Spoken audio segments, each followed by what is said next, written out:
We're here with Eowyn Chen from Trust Wallet CEO, and we're going to be talking today a little bit about Trust Wallet, its latest features, and the future challenges and successes. Yeah, thank you for having me, Anthony. Great to be here. Thank you very much for joining us. So I just want to start with talking about maybe your user base. You have over 140 million users now. So could you tell me a little bit about how you, from an executive position, prioritize product development and what you see as maybe the number one objective in the mid to long term for Trust Wallet?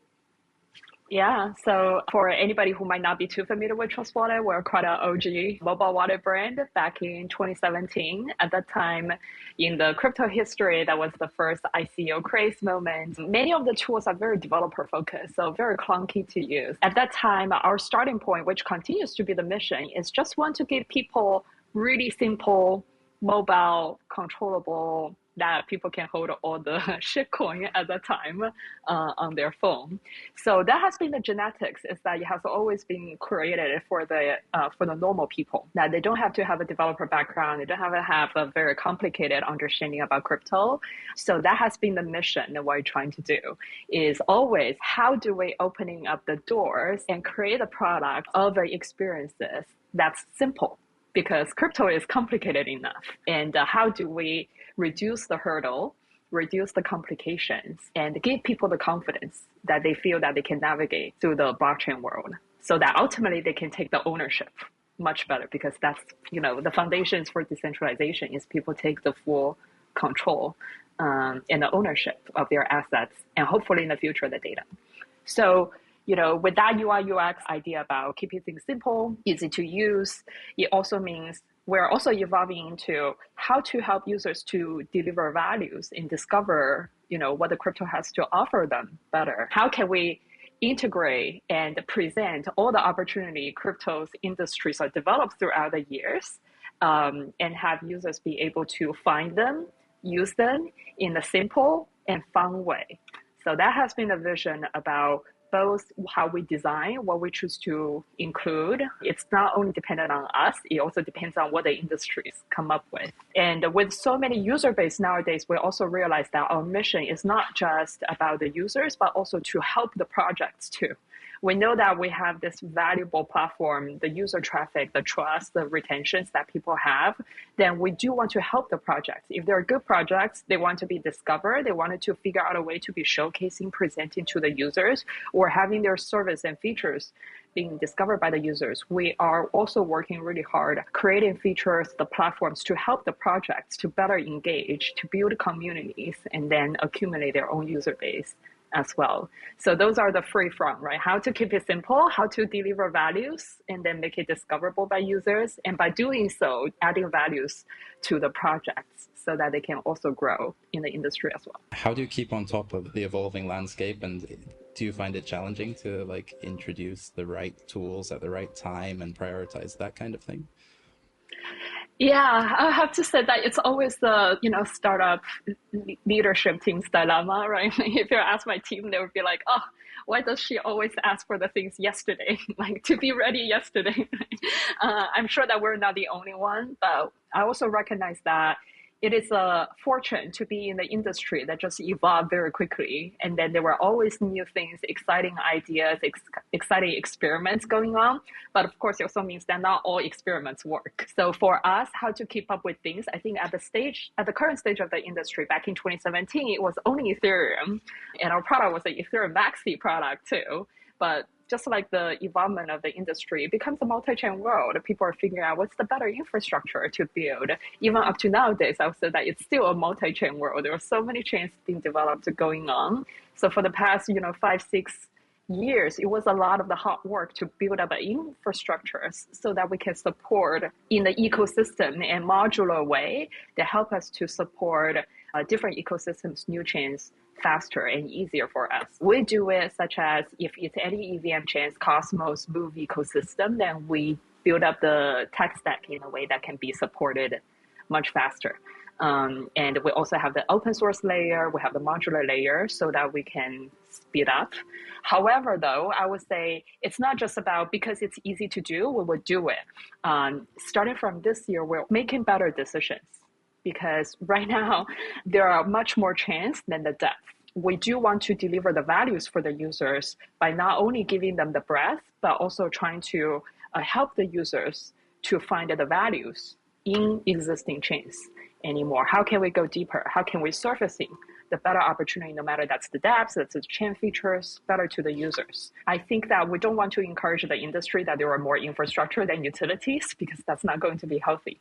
Like, how can we turn from a situation right now where there are more chains than dApps into helping each of the chain ecosystem to be able to find out their own specialties, their differentiations, and deliver something application utility purposes that the users can indeed enjoy, because that's going to be ultimately the product market fit and the attractions that we feel that we want to have the mass adoption users to come. We have to offer something really concrete for the users to be able to feel and touch and experience every day. Perfect. Then on the other side of it is security. As a wallet, your users are entrusting quite large sums of money into your app. And I just wondered how you stay ahead of threats and what kind of advice you have for users who want to stay safe in 2024 and beyond. Yeah, security is probably the most nerve-wracking things that if anything that wake me up in the middle of the night, the number one thing is anything security related. And that's also very tricky, because security, when everything works well, you don't feel and touch it, right? You don't think that that's a value. Only when things goes wrong, people feel the pain in a very acute way. And I think many of the product developers new to the industry doesn't have that painful experiences until it's either too late or the loss is too high. So thankfully, given both the kind of the network experiences and also the long histories, that we're able to have the institutional knowledge and the expertise to do so. So to do securities, I think mostly there were two aspects. How do we operationally in our own team, making sure that we are upholding either the code quality, operational access, things how we organize ourselves to lower the security risk as much as possible, right? To lower and reduce the vulnerability surfaces. The second is that most of the security, unfortunately, in our industry actually happen to the users' misbehavior. Either they didn't control the access, managing the keys, fall for the phishing scams too much. So there's also the user education part, or giving them the toolkit so that they can make better decisions. On the first part, how do we ensure code quality is good? How to ensure our access? We actually fall back into, we don't want to reinvent the wheel. We realize is that not just crypto industry, there are enough industries in the world that has throughout historical time and trying to figure out what's the best way of organizationally, process-wise to do so. So we try to uphold that standards as well. And we're actually the first Web3 wallet in our industry, both hardware wallet and software wallet, to have the certificate for ISO 27001 and 27701, which are, one is for security standards and one is for privacy standards. So we're having this kind of certificate and annual checking progress to making sure that, hey, we are organizing ourselves. We are having the right trainings for our employees. We are evaluating our security auditing code in the right frequency with the right amount to lower the security vulnerabilities. So that's one part. And of course, we cannot just rely on ourselves. That's why, besides just normal external security audits that we regularly do, we also have the bug bounty program working with security community out there, which has been incredibly helpful and giving us lots of suggestions, feedback to make sure that the open source code, the code that we put out there, are up to the right standards and be able to cover the blind spots as quickly as we can. The second part is the user part. One part of the challenges for the industry is that people don't know if something is a scammer addresses or a scammer dApps. That's why there are so many security infrastructures and the teams are working together too. So we're working with many of them and to give the users warnings, such as if the users are about to send money to scammer addresses that's already been identified, we will have a really annoying big flashy screen telling them that, hey, this is really high risk. Are you really sure that you are going to send the money over there? Same thing with the scammer dApps. As soon as that we identify them or the community identified them, they will have that warnings. Just for simple information and warnings like this, for the past year, we prevented more than $400 million worth of the assets being sent to scammer addresses. So but we're still working really hard to make those warnings efficient because we realize that it's a competition. The scammers are also working really hard to have the They're users getting better, right? bypassing a lot of the security warnings tutorial. They are doing way more sophisticated tutorial than the normal product. So it's a keep evolving process fighting against what are the tactics out there. So those are, I would say, the most important two pillars with relates to security. How to make sure that we are upholding the standards ourselves and leading the industry by having a standards there, and also giving users the toolkit so that they can make better decisions. In a space where things like unlimited allowances exist, and even if you're using a hardware wallet, your account can be drained. How much of it is covered by these Web 2 standards? So the Web 2 standards are a guardrail to uphold the team ourselves. So they are not particular to our own industry with related to here's the technological limitation or the users access that they need to do better. So that's the second part, right? How to give users the toolkit, how to revoke the contract, how to give them the warnings, the best way to do so. So that will fall into the second part. The Web 2 ISO certificate standards is about, do you have the proper security trainings? Do you have the proper access so that people who don't have the access, if somehow they got scammed or phishing or whatever, right? Like you have a proper way to isolate that contaminated access that's not going to affect your whole system or your whole code base. So, and what's the right frequency of making sure that you're having the security audits? If any crisis happen, what's the way that you can reduce the losses to the lowest level with your response rate, with your plan ahead of time? Right. And so many of those things are not technical specific to the industry, but more because of the human nature, corporate structure, team structure nature that are holding the human natures into the right place. Usually when in a startup happens, like we just want to move fast, right? There's no processes, there's no controls. Why do we spend time doing the trainings, right? Like those are reducing efficiency. But we realize that these are quite important foundations you have to have in place so that you can reduce the risk, especially given our size and the impact and the code potentials that can have to the user base. We just have to set an example to the industry that up to a certain consequences, you have to do things in the right way with certain processes, policies, trainings, and the system design, system controls to protect the users. I guess you're leading with a solid foundation, and then you're realizing that you are on the bleeding edge and you need to react to things as they happen. So maybe you could tell us a bit about the Trust Wallet Swift smart wallet and the Bars smart contract solution. How does the combination make crypto onboarding easier, and what's the long-term vision there? So that's a good question. As I mentioned previously, right, because we really care about how to simplify user experiences, how to make blockchains easier. Of course, one of the hardest user experience hurdle that people traditionally didn't experience is how to interact with chains and all the stopping points with chains, such as why do I have to have a native coin in order to pay for the gas, right? And why do I need to authorize A, B, C, D, E, and why I couldn't revoke certain stuff? So those are the concepts. Unfortunately, it has been a huge hurdle to stop the users from enjoying blockchains really well. And this is why account abstraction, chain abstractions are coming to play, which I think are extremely important.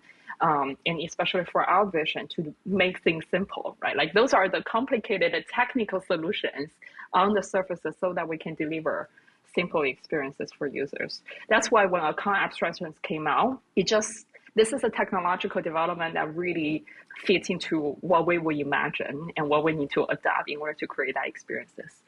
That's why in 2022, we start investing in the effort researching in 2022. And for the entire year that we launched the beta of we call it Swift Wallet because we wanted things to be smooth, seamless, quick. That's why we call it Swift. So it's relying on the account abstraction infrastructures that we built out. We call it Bars. And in fact, to support the industry's development, we open sourced it. So anybody else that are interested in actually developing more on the account abstractions can use that and contribute to that. And the Swift wallet that we developed are without any promotion, since it's just a beta version that already has close to 1 million wallets created over there.